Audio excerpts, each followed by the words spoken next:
Well, as if sharks weren't scary enough already, now they're on drugs. Researchers in Brazil recently tested 13 different sharks for cocaine and found the drug present in all of them. The discovery raising a lot of questions about how widespread the drug could be in shark populations and what it means for their behavior.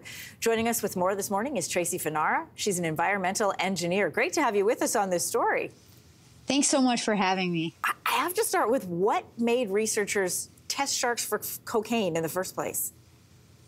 Well, I don't know if our documentary actually inspired them or just inspired the name, but I was on a show called Cocaine Sharks last year, co-hosted for Shark Week, and that was a play on cocaine bear.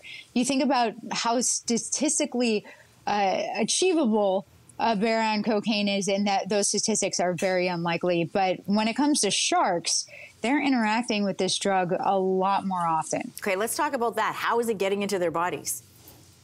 Well, in Brazil, this study was done in Rio de Janeiro, and this study says that there are 3 different pathways that these sharks may have been in contact with the drug, by bales of cocaine thrown off ships. But I think that that is probably most likely the least likely the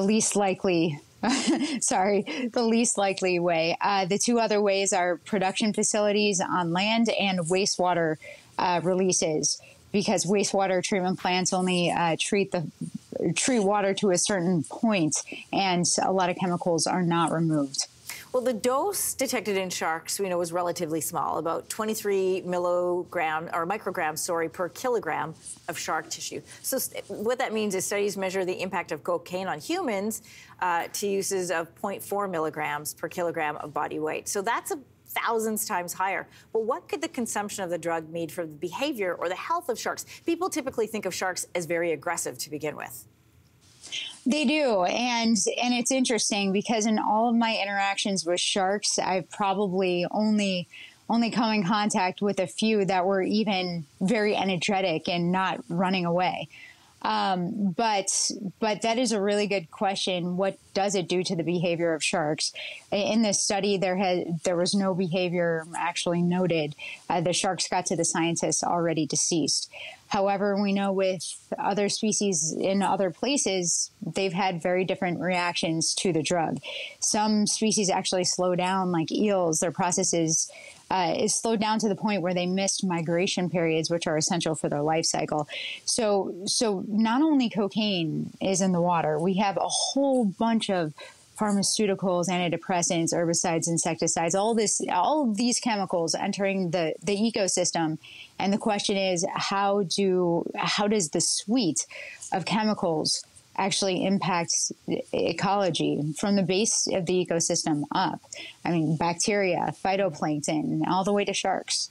Yeah, I think people, we think about wastewater and what's in it. We've heard a lot about microplastics and things like that, but they don't think about drugs like cocaine or methamphetamine, which has also been reported in wastewater, along with so-called forever chemicals like microplastics. So what needs to happen to reduce or eliminate the flow of these substances into the ocean?